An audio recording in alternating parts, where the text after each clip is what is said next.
Hello student, today's again I am present with a new video and our video topic is different ways to preserve food. तो देर न करते हुए फटाफट से शुरू करते हैं. Now see, in this topic here in this video we will discuss about the different methods to preservation of the food. So now let's start. We cannot preserve food forever, but we can preserve it from getting spoiled for quite some time by making it difficult for bacteria and fungi to reach it and grow on it. Student हम हमेशा के लिए food को preserve करके नहीं रख सकते, but हम क्या कर सकते हैं, बैक्टीरिया और आपके जो फंगस होता है उसकी जो एंट्री है फूड में उसको हम डिफ़िकल्ट कर सकते हैं, उसको रोक सकते हैं.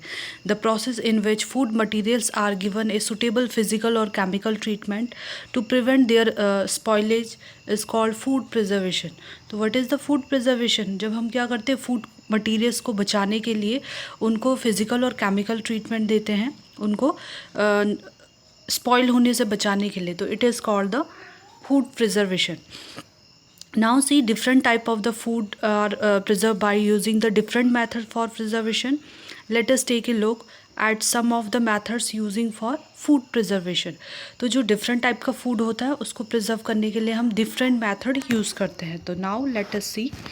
First method is, you can see, first one is heating. Heating food kills all the food spoilage bacteria and fungi and prevents the food from the going bad. For example, when we boil milk, the food spoiling bacteria present in it get killed. So the boiled milk remain good for a long period of time. तो heating is one methods for preserving the food. और इससे क्या होता है, जब हम heat देते हैं फूड को तो जितने भी फूड स्पॉइलिंग बैक्टीरिया होते हैं वो किल हो जाते हैं और हमारा जो खाना होता है वो स्पॉइल होने से बच जाता है. तो एग्जाम्पल हम ले सकते हैं, जैसे मिल्क को बॉईल करने के बाद उसमें जो भी बैक्टीरिया प्रेजेंट होते हैं वो किल हो जाते हैं. Okay, now see next method is, you can C student, next method is drawing method. Drawing means सुखाना. तो बहुत सारे फूड मटेरियल को हम सुखा के प्रिजर्व करते हैं. तो food spoiling bacteria do not grow well in dry conditions. So many vegetables like spinach, methi leaves, cauliflower and ginger can be preserved in our home just by the drying them into the sun. तो यहाँ पे example दिए हैं. बहुत सारी जो food material होता है लाइक स्पिनच लीव्स हो गई आपकी, मेथी लीव्स, कॉलीफ्लावर, जिंजर, इनको हम सुखा के अपने घर में प्रिजर्व करते हैं. तो सुखाने में क्या होता है, the sun's heat remove the water from these food materials and make them dry. Fish is also preserved by the sun drying method. तो सन में सुखाने से या सन हीट से सुखाने से जो फूड मटेरियल में पानी होता है वो रिमूव हो जाता है और ये सारी चीज़ें सूख जाती है और प्रिजर्व हो जाती है. Now third method is cooling method. Cooling मतलब ठंडा करना. तो food spoiling bacteria do not grow and multiply in cold conditions. So when food like milk, cooked vegetable and pulses, fresh fruits and vegetables are kept in cool places like refrigerators, so they do not go bad easily. Fish and meat can be stored in deep freezers for a month. तो student, in this method we are using the refrigerator. Refrigerator एक ऐसा device है जो आपकी, जिसमें आप food रखोगे तो उसमें बहुत ज़्यादा लो टेम्परेचर होता है. तो लो कंडीशन में क्या होता है, जो आपके बैक्टीरिया होते हैं, फंगस होते हैं, वो ग्रो नहीं करते हैं और फ्रीज़र में वो क्या हो जाते हैं, मंथ तक या 1 मंथ तक, 2 मंथ तक, 6 मंथ तक वो आपका फूड मटेरियल प्रिजर्व हो जाता है. Now see, this is the there is a do you know box is here. One information for you regarding to the one method. So the French scientist Louis Pasteur developed a good methods of the preventing milk. This method is called the pasteurization after his name. तो एक French scientist हुए हैं Louis Pasteur. तो उन्होंने एक milk को preserve रखने का एक तरीका, एक मेथड्स उन्होंने डिस्कवर किया था, डेवलप किया था. तो इस मेथड का नाम है पास्चराइजेशन. उन्हीं के नाम पे ये रखा गया है मेथड का नाम। तो in this method milk is boiled for some time to kill the bacteria present in it and then cooled quickly to prevent the remaining bacteria from growing. इस मेथड में क्या किया जाता है, जो आपका मिल्क होता है उसको कुछ टाइम के लिए बॉईल किया जाता है हाई टेम्परेचर पे, और उसके बाद इमीडिएटली उसको क्विकली उसको ठंडा किया जाता है ताकि जो उसमें रिमेनिंग बैक्टीरिया रह गए हैं वो ग्रो ना कर सके।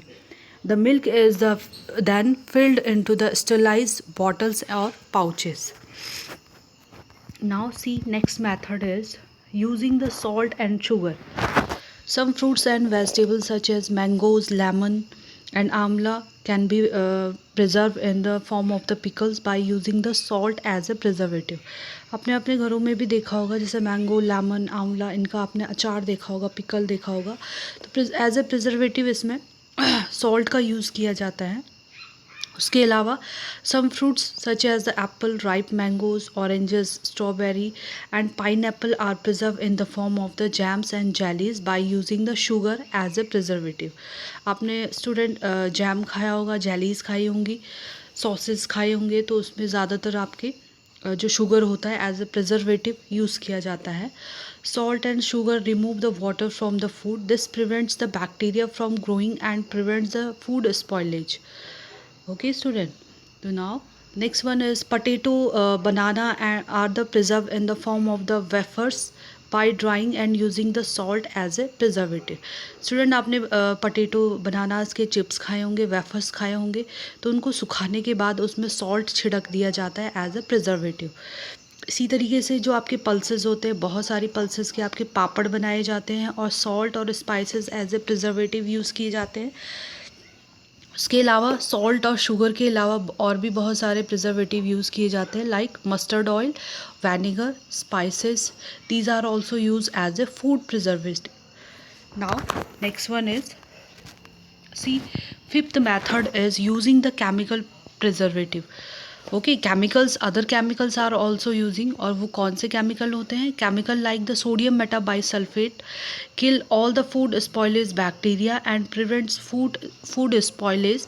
Sodium metabisulfate is used to preserve food such as jam, jellies, juices and squashes. ये केमिकल होता है सोडियम मेटाबाइसल्फेट, जिसका जो क्या करता है, आपके फूड स्पॉइलिंग बैक्टीरिया को किल कर देता है। Next method is canning. Canning as a word आपको दिख रहा है यहाँ पे, some picture you can see here, can आपको दिख रहे होंगे। तो food is first heated to a high temperature to kill food spoiling bacteria and fungi and then sealed in air tight cans to prevent the attack of the microorganisms again. फूड को पहले बहुत high temperature पर heat किया जाता है और उसके बाद उनको किसी कैन में, जो एयर टाइट आपके केन आते हैं उनमें एयर टाइट करके उनको रख दिया जाता है ताकि उसमें जो माइक्रो ऑर्गेनिज्म है वो अटैक ना कर सके। Now student C, what is the advantage of food preservation. आपके फूड को प्रिजर्व करने के क्या एडवांटेज हैं वो हम यहाँ पे डिस्कस करेंगे। तो first advantage is it decreases the food waste. Food का जो वेस्ट है वो बच जाता है, कम हो जाता है। Second one is it increases the storage period of food. आपका जो फूड का स्टोरेज पीरियड है वो इंक्रीज़ हो जाता है। सपोज आपका कोई फूड 1 हफ्ते चलना था तो मे बी पॉसिबल कि वो क्या हो जाए, इंक्रीज़ होके 2 हफ्ते हो जाए। Now see your next, it makes it possible for us to get fruits and vegetables even in the off seasons. Nowadays we get mangoes and apple throughout the year. आपके प्रिजर्वेशन मेथड यूज़ करने से जो आपके fruits और vegetable हैं वो आपको of season में भी, जो आपके सीजनल जो आपके फ्रूट्स और वेजिटेबल हैं वो आपको ऑफ सीज़न में भी मिल जाते हैं। आजकल आप देखे होंगे क्योंकि जो मैंगोज़ होता है वो आपको ज़्यादातर समर सीज़न में मिलता है, बट कई बार वो आपको और सीज़न में भी मिल जाता है। एप्पल आपको साल भर मिल जाता है। Now next one is it makes it possible for us to get the fruits and vegetable from far off place. Apple of the Kashmir and oranges of the Nagpur are available in Delhi as well. Student, preservative method से हम क्या कर सकते हैं, जो आपके बहुत दूर दूर के प्लेसेस में जो आपके फ्रूट्स और वेजिटेबल मिलती है वो आप जहाँ पे आप रहते हो वहाँ पे भी आपको मिल जाएंगे। Now next one is प्रिजर्वेटिंग wastage या प्रिवेंटिंग वेस्टेज, सॉरी। तो प्रिवेंट हम जो आपका फूड है उसको जो वेस्ट होने से कैसे प्रिवेंट कर सकते हैं। सम यहाँ पे आपको कुछ वेज दिए हैं। तो in a country like ours many people do not get enough food to eat, we must therefore prevent waste of the food. So we prevent wastage of the food in the following ways. First one is take only as much food on your plate as you can possibly eat. Second one is cook as much food as the family require. जितनी अपनी family को require है उतना ही खाना हमें cook करना चाहिए. Third one is store the leftover food in the refrigerator or in a cool dry place for later use. जो भी आपका खाना बच जाता है उसको हमें स्टोर करके रेफ्रिजरेटर में अगेन यूज़ के लिए रख सकते हैं या बाद के यूज़ के लिए रख सकते हैं. Fourth one is store cereals, pulses and spices in clean, dry and air tight containers. Store fruits and vegetable in a refrigerator और in a cool and dry places. तो student always remember that food is preserve और saved in food produced. Food is a precious, food बहुत precious है तो इसको preserve करके रखना चाहिए, हमें सेव करके रखना चाहिए. तो student this is enough for today. We will meet on the next video. Till then take care and good bye.